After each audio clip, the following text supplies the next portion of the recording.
안녕하세요, 닥터인사이드입니다. 예, 구독과 좋아요, 알림 설정까지 부탁드리겠습니다. 제발. 예, 요즘에는 직장인뿐만 아니라 취업준비생, 대학생분들까지 모든 20, 30대가 다 건강검진 대상자시거든요. 맞아요. 그래서 20, 30대들이 절대 받으면 안 되는 검진 3가지가 궁금하신다면 이 영상을 끝까지 시청해 주시기 바랍니다. 예, 다른 말로 위장 조영술이라고 하는 검사인데요. 위를 검사하는 그 방법에는 2가지가 있습니다. 위 내시경이 있고요. 그다음에 이런 위장 조영술이라고 하는 검사가 있는데 이게 무슨 검사냐면 조영제라는 액체를 그 종이컵에 있는 거를 한 컵 마셔요. 그 맛없잖아요. 맛없죠. 맛없죠. 그거 먹고 이제 엑스레이 튜브에 누워서 이렇게 계속 이렇게 왼쪽으로 돌고 뭐 오른쪽으로 돌고 하면서 위를 이렇게 코팅시키는 거거든요. 예.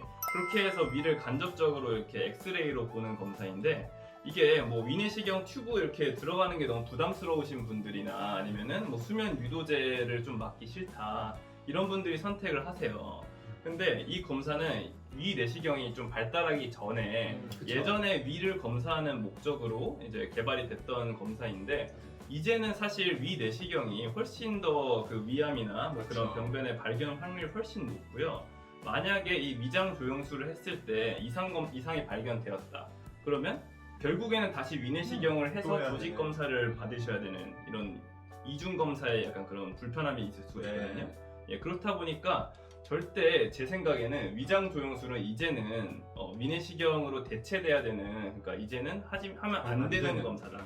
예, 그렇게 말씀드릴 수 있겠습니다. 이게 저희가 배울 때만 해도 사실 위장조영 검사는 되게 옛날 검사였잖아요. 맞아요. 네, 요즘도 건강검진센터에서 이런 옛날 검사를 하고 있다는 사실 자체가 굉장히 좀 저는 놀랍게 받아들여요.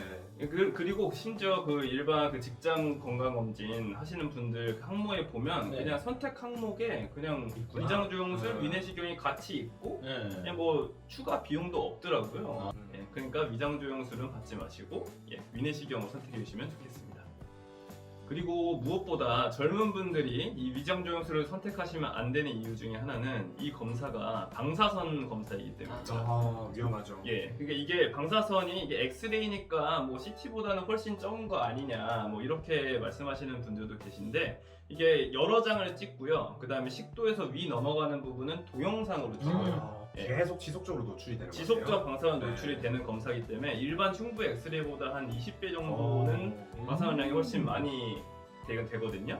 근데 이게 매년 또는 뭐 한 2년에 한 번씩 이 검사를 누적해서 계속 받으시다 보면 이 방사선 노출량이 조사량이 좀 많아지기 때문에 예, 이것만 해도 좀 암의 발생 가능성이 높일 수 있는 그런 위험한 검사일 수도 있다는 거. 특히 뭐 가임기 여성이라든지 임산부들은 특히 조심해야 될 검사겠네요. 그리고 이게 나이가 젊을수록 이런 방사선에 더 예민하거든요. 예, 그러니까 더더욱 20, 30대 분들께서는 위장 조영술은 방사선 검사이기 때문에 받으시면 안 되겠습니다. 예, 다음으로는 여성분들에 해당하는 건데요. 그 유방 촬영술입니다. 유방 촬영술은 40세 이상 분들께서는 반드시 검사하셔야 되는 항목에 속해 있거든요. 국가 암검진으로 들어가 있는 검사고 2년마다 한 번씩 받으셔야 되는데 이게 그 20, 30대 분들은 생각보다 좀 방사선 조사량이 많은 검사예요. 예, 유방을 압착해서 그 집중적으로 4컷의 엑스레이를 찍는데 이게 일단은 통증도 매우 심하고요. 예, 그 다음에 20, 30대 분들은 특히 아까 위장조영술에서 말씀드렸다시피 방사선에 좀 예민해요. 예, 그렇다 보니까 이 젊었을 때부터 방사선을 계속 쪼이게 되면은 아무래도 유방암의 발생 가능성이 훨씬 높아질 수가 있거든요. 오히려 20, 30대에서는 유방 촬영술 검사를 함으로 있어서 유방암 리스크가 좀 높아진다. 예, 그렇게 말씀드릴 수 있고요. 이 검사는 유방에 혹시나 멍울이 잡힌다거나 뭐 유두 분비물이 있다거나 이런 증상이 있을 때 산부인과나 아니면 유방외과 쪽에 진찰을 보시고 그 다음에 이제 진단 목적으로 검사를 하시는 거는 이제 처방하에 진행하시는 건 괜찮지만 검진에서는 이 검사는 절대 하시면 안 된다는 점. 만약에 검사를 유방 쪽을 해보고 싶다면 유방 초음파로 대체해야 됩니다. 이거는 이제 방사선 조사도 없고 훨씬 그 치밀 유방이 좀 20, 30대에 좀 많거든요.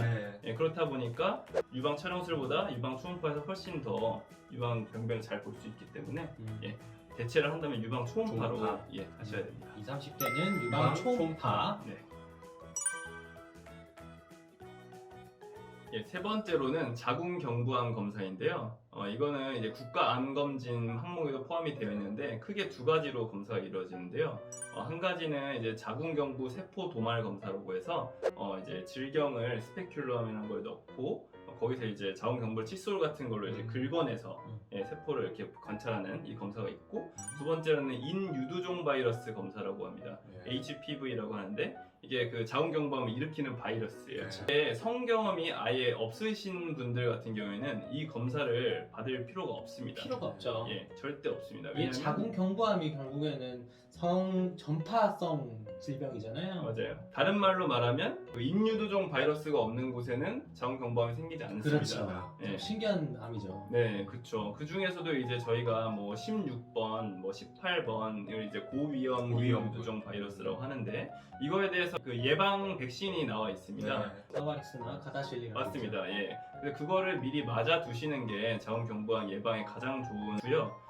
검진 기관에서 이제 문진을 통해서 이런 뭐 성 경험이 있는지 여부를 통해서 이 자궁경부암 검사를 할지 말지를 좀 알아서 처리를 해주긴 할 테지만 이걸 시청하시는 분들께서도 만약에 본인이 성 경험이 전무하다 그러면 이 검사를 받지 않아야 된다는 걸 알고 계시는 게 좋을 것 같아서 이렇게 말씀드리겠습니다. 예, 설명드린 내용 이외에도 궁금하신 점이 있으시다면 그냥 댓글로 남겨주시면 자세하게 답변을 드리도록 하겠고요. 다음 편은 20, 30대가 꼭 받아야 하는 검진이 무엇인지에 대해서 정리해서 말씀드리도록 하겠습니다. 예, 이상으로 영상 마칠게요. 안녕.